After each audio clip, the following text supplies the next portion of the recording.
Hey guys, what is up? It's Dusty here, and welcome back to another crypto video. And I have a really interesting question for you all, and that is, do your friends know or family know that you hold XRP? The reason I am asking you guys that is mostly because I sometimes think it is not the best idea to tell other people about your holdings, and then sometimes I think, well, why would it matter? I mean, they're not going to steal your money most likely, but then again, I always come to the conclusion that it is best not to tell anybody about your cryptos, because in the end, if it does really bad, they're not going to laugh at you for placing an investment and trying something out. But if it is really good, which is the most scary part, they're not going to be having any expectations from you. So again, not any advice. I'm just sometimes thinking here as well about what would be smart and what wouldn't be, and I like to share that type of stuff. Now, having said that, John Deaton posted something on Twitter that has nothing to do with what I just said, but it is interesting.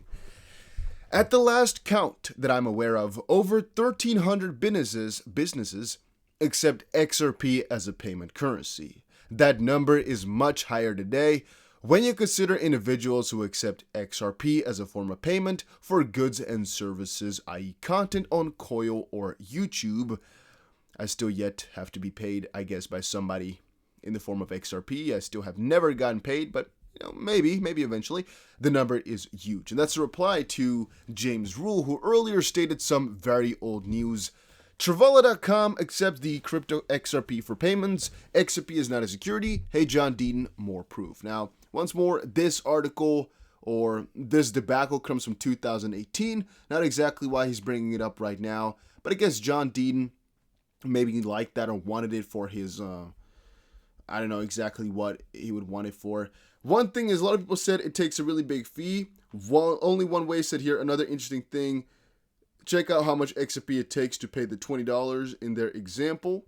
Let's quickly check it out here. Oh, so they have a little bit of an example for how much, how it would work and whatnot. And in their example, $20 is 0.05 XRP. That's pretty funny. Somebody says, I feel like it was a demo with Ethereum and they just changed the ticker to XRP for some reason, yet that's $350 per XRP. That's pretty funny. All right, so moving on though, because I just wanted to quickly bring that up. John also posted, Chip makes great points. I only asked Gary Gensler the following. If climate risk is such a priority, why is the SEC pursuing one of the most climate-friendly crypto? And that is referring to Chip's article from earlier. SEC chair puts out his first office hours video, and it is on climate risk. That is right, climate risk, not on investor protection of cryptocurrencies. Why is he talking about climate risk? Because it's a Democrat talking point. Zero to do with investor concerns. 50-50. Right, from a certain perspective, the video is about climate change because that's a really trendy topic. However, most of his talks recently, for example, the one of today, have actually been about crypto and about investor protection, so it's a 50-50. He goes on to explain, though, what does the SEC have to do with climate? Absolutely nothing. I guess somewhere I do agree with Chip, though, right? I mean, the Securities and Exchange Commission and climate change don't necessarily fall on one little end of the whatever, right? It's not really the same type of corner. The SEC was created to protect investors, and the SEC is failing miserably by not protecting XRP investors. Gary Gensler and the SEC are severely misguided. Today, investors want to understand the climate risk of the companies whose stock they own. Please show us the data that this is a concern for investors buying stock. I'll argue it's an initiative put forward by government, not by investors. Why is Gary Gensler talking about climate risk? Investors don't care about climate risk. The only thing investors are concerned about is more government overreach regarding regulating so-called climate risk. So if you had any doubts about Gary Gensler, this pretty much confirms it. If you want to view the whole sordid mess, the link is down below. I don't necessarily think you have to, but it is kind of embarrassing how they've been pushing it away, and still for so many years, they've had years they haven't put in the clarity in. I just really don't get that. But I guess it's not up to us to decide when it's going to be coming, right? It's just a waiting game. On the same type of note, very often people are saying, okay, XRP is doing this all for clarity. That's again the Ripple side. And others are saying, no, XRP/Ripple, the lawsuit doesn't matter. They're a shit coin. Hopefully they're going to become a security and it's all going to be over with. Yet, people forget that if Ripple is successful, it's going to be a key for the entire crypto space, and every lawsuit will base themselves on Ripple's example. If they do not succeed, Ethereum is going down next. And even right now, as they haven't really made a verdict, so they haven't succeeded nor failed, Ethereum is also being put into question. Yet, if you look back on the Ethereum co-founder Vitalik Buterin, he earlier ago, or a little while ago, when the lawsuit just got started, said on Twitter, "It looks like Ripple/XRP team is sinking to new levels of strangeness. They're claiming that their shitcoin should not be called a security for public policy reasons, namely because Bitcoin and Ethereum are Chinese controlled." It's pretty funny to me because, well, it is, right? I mean,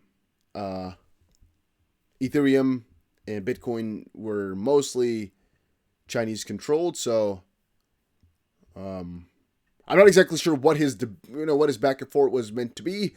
Ripple just basically put up that their crypto is a lot, in a different sense, decentralized and just all over the world except for, instead of Chinese controlled, he took that into the wrong throat hole or whatever.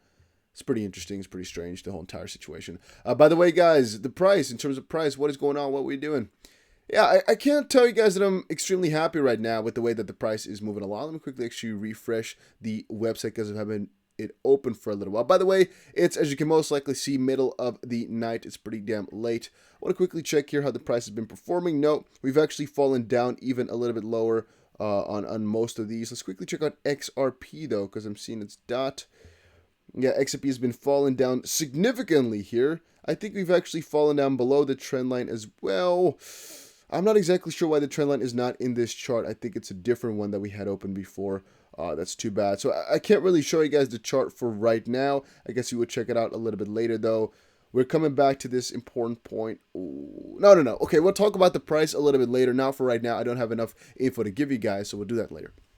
What I do have is, after rejecting the Bitcoin ETF, former SEC Chair Jay Clayton joins fight for approval. I've explained to you guys before, I think the entire fight right now over a ETF is ridiculous. I don't get why it's going on. I don't get the whole purpose of waiting for it. And I don't get how Jay Clayton can first be so against a Bitcoin ETF and then all of a sudden switch 180% and be all up for it. I just don't get the system. I can't seem to understand what the SEC exactly wants to do here. And from a certain perspective, I also firmly believe that the SEC just needs to be investigated. I really do. Then the infrastructure bill we talked about before. It's no joke, yet it's not been approved just quite yet. Make sure you understand, guys, that the bill we've been talking about here is not necessarily going to be put into place. It is just a proposal. It doesn't mean it's actually going to come into place. Then Ripple has been posting various things on Twitter, one of them being this right here. With RippleNet's on-demand liquidity, you can eliminate the need for pre-funding accounts, send payments instantly around the world, get best in-market pricing on exchange rates, and explore ODL to learn how it can help free up your working capital. Key here is free up your working capital. A lot of people are forgetting that that's also one of the main purposes of Ripple/XRP, to make sure that a lot of the money that's stuck in the system right now gets freed up. Then, Garlinghaus lawyers filed requests for Binance documents in international challenge to the SEC lawsuit. Just had to quickly remind you guys that this is going on. It isn't necessarily a Binance investigation. It is more so a call for aid from Ripple's side. And it's pretty funny, the back and forth between the SEC and Ripple on this one, because obviously the SEC wouldn't object to this because they used the same process before, and they explained to the court that they should be allowed to. And so now that Garlinghaus/Ripple is doing it too, they can't really object. And from their perspective too, they're getting the records because the SEC kind of wanted them. Then again, I think the SEC knows that if Ripple is requesting these documents instead of them, that Ripple knows is going to be having some positive results. So it's pretty interesting to me. I think it's going to be juicy, though. I'm happy to see. Then Ripple XRP Fury growth ahead by Daily Coin. At first, I wanted to cover this article so bad because I thought, man, it's a cool title, it's a cool concept, let's cover the article itself. But the more and more I thought about it, the more I keep thinking, guys, do you really need an article? Do you really need any person convincing you that XRP is going to have some crazy growth in the future? If your answer is yes to that, make sure you reconsider whether or not this is really your battle, if this is really your crypto. I never need somebody to tell me that it's a good investment or that there's growth about to come, because we all know the technology and we all know the process that it's in right now. It's almost a certain win. Now, we don't know if that's the way in terms of price, but in terms of concept and game breakingness, Ripple just looks so good. And if I had to bet on a crypto, as you guys most likely know by now, well, XRP really is high on that list for me. It just seems so juicy. It just seems like it's so worth it. The risk to reward is just looking good. And then veteran trader Peter Brandt, not to be confused with Peter Schiff, the crypto hater. Peter Brandt is the Bitcoin guy. Claims that there are similarities between charts of Ethereum and Tesla. Yeah, I mean, he's a trader, very well known. Similar charts, Tesla and Ethereum. If you like the chart of Ethereum, then you have to like the chart of Tesla. You don't, you definitely don't. These are two completely different things. This is, however, charting people, right? And I've told you guys before, I believe in charting from a certain perspective. I don't believe in a lot of parts of it, though. And that's the problem with me, I guess. It's like I'm a little bit too simple-minded for believing a lot of these intricate things which connect each other in terms of fractals and whatnot. No, I just believe crypto is its own market. The stocks are their own market. If there's something which is similar, that might be so. It doesn't mean it will happen in the same exact fashion. And just because you like a certain pattern with Ethereum doesn't mean you have to like the same thing for Tesla, because these are two completely different entities. It could be, for example, that with Ethereum, a certain specific risk profile is completely worth it. With Tesla, it isn't. It just could be, because the volatility, of course, and everything surrounding it is completely different. This is a stock, this is a cryptocurrency, so obviously it's not a one-to-one, but you might seem the same way. I mean, everybody has their own opinion. Guys, that was it for today's video, though. However, it's a little bit of a short one, I guess. No, it's still pretty doable. It's pretty good. That was it for today. Hopefully, you guys have checked out the Bybit competition. A link is down below. I believe there's still a $1,000 bonus, in total $1,610, that you'll be able to get for the next couple of weeks. And how it works is just deposit. That's how it works, right? And you'll get the bonus a couple of days after the period is over, which I think is August, like 16th-ish. Don't quote me on that one. I'm not too sure, though. But in a couple of weeks from now. And so, yeah, just check it out. Read these articles for yourself if you want to know exactly how it works. It's not that difficult. But, yeah, make sure you use the link down below to enter. Any competition in the future will be automatically entered in. So make sure you check it out. See you guys again in another crypto video later today.